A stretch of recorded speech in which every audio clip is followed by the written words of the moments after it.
안녕하십니까. 박동순입니다. 오늘은 북한이 잠수함에서 탄도미사일을 발사했다는 것과 5일에 열리기로 되어 있는 북한의 비핵화를 위한 미북 간의 실무회담 전망에 관해서 말씀드리려고 합니다. 북한은 오늘 곧 10월 3일, 어제 곧 10월 2일에 잠수함에서 탄도미사일을 성공적으로 발사했다고 공식 발표했습니다. 어제 청와대는 북한이 원산 인근 바다에서 탄도미사일 곧 SLBM을 발사했다고 발표하고, 이것이 실제로 잠수함에서 해저에서 발사된 것인지 또는 해저의 어떤 구조물에서 발사된 것인지에 관해서는 확인을 할 수 없다는 입장을 보였습니다.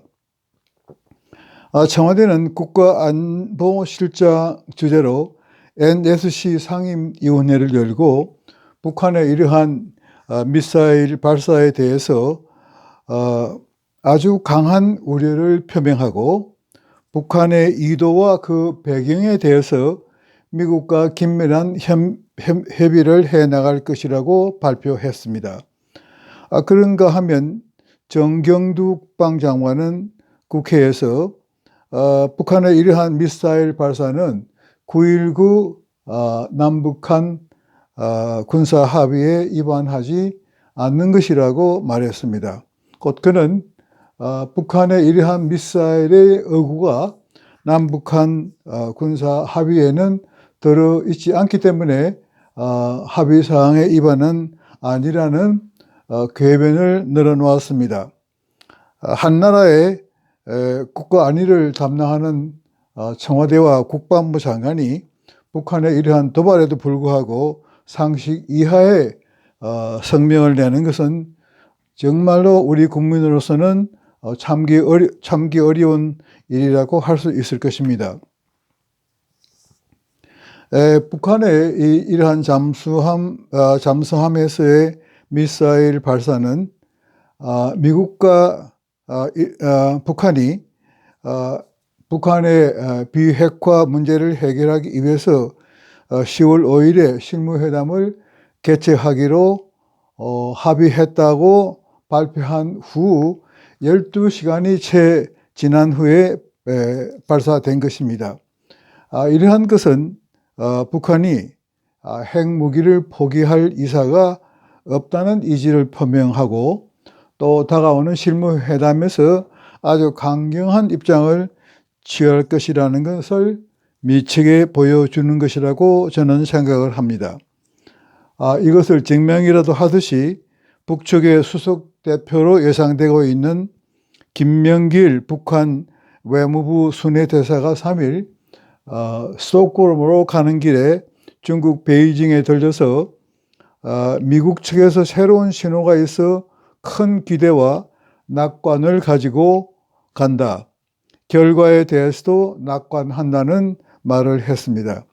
여기서 우리는 혹시라도 미국이 북측에 대해서 어떤 큰 양보를 하지는 않을까 우려하는 것입니다.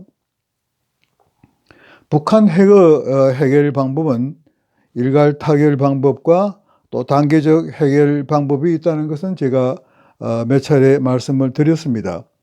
단계적 해결 방법이라는 것은 북한이 비핵화 조치를 할 때마다 그에 상응하는 제재 조치의 완화로 보상을 해주는 것을 뜻합니다. 그러나 우리는 이 단계적 해결 방법, 곧 일괄 타결에 대응하는 방법으로서 단계적 방법 외에 핵 동결 방법이 있다는 것을 간과해 오고 있습니다. 실제로 지난 여름 트럼프 미국 대통령이 판문점에서 김정은을 만난 후에 미국 뉴욕타임스는 미국 정부 내에 단계적 방법의 하나로서 북핵의 동결 문제가 논의되고 있다는 것을 보도한 일이 있습니다. 동결이라는 것은 말 그대로 북한이 가지고 있는 모든 핵시설, 핵 탄두를 그대로 둔 채로 앞으로의 비핵화 문제를 논의해 간다는 것입니다. 물론 동결의 대가로 제재 완화 등 보상 조치가 따르는 것은 물론입니다. 북한은 현재 30개 내지 60개의 핵 탄두를 가지고 있다는 것입니다. 따라서 핵 동결은 사실상 미국이 북한을 핵 보유국으로 인정하는 것이라고 해석될 수가 있는 것입니다. 그런데 이 핵 동결은 클린턴 대통령과 오바마 대통령 때 북한과 합의해서 일정 기간 동안 시행한 일이 있는 일입니다. 그러나 그때마다 북한이 약속을 어김으로써 번번이 실패해 돌아간 그런 방법이 핵 동결 방법입니다. 이러한 난제들을 미북 실무회담이 어떻게 해결하고 타협점을 찾아 나갈지 그 전망을 하기가 매우 어렵게 되어 있습니다. 한 가지 확실한 것은 미국이 종전까지 그렇게 주장해온 일괄 타결 방식을 버리고 단계적 또는 동결적으로 기울어져서 북한의 핵 보유국으로서 인정하지는 않을까 하는 우려가 있다는 것입니다.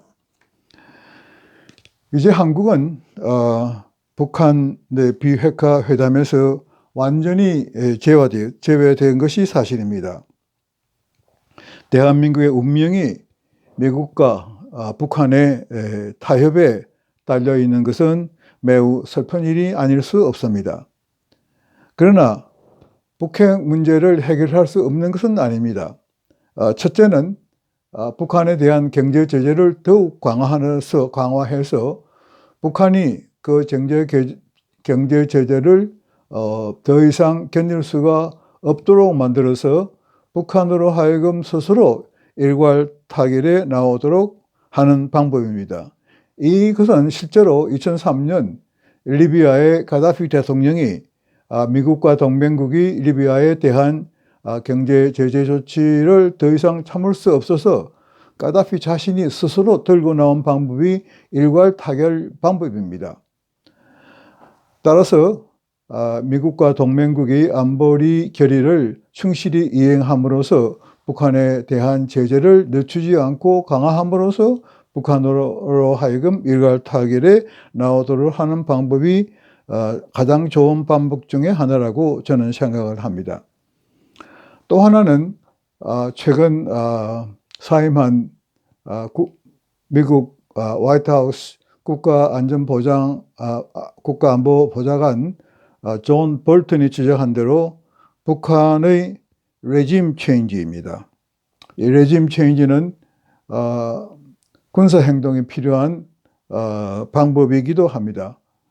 그러나 북한에 대한 제재의 강화와 또 레짐 체인지는 모두 대한민국의 능력 밖에 있는 것입니다. 미국이만 할 수 있는 조치이기도 합니다.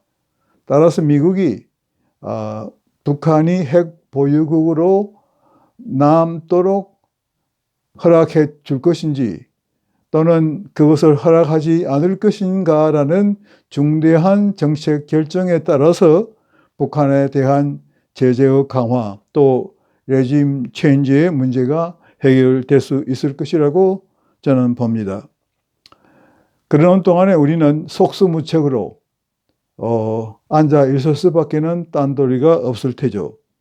그러나 우리는 북한의 레짐 체인지에 앞서 우리나라에서 먼저 레짐 체인지를 달성해야 합니다.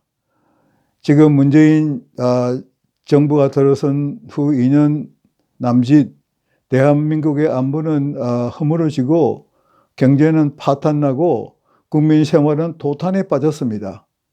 지금 문재인 정부는 내년 총선에 승리하여 헌법을 개정하고 사회주의 국가 건설을 위해 그런 계획을 추진하고 있는 것입니다.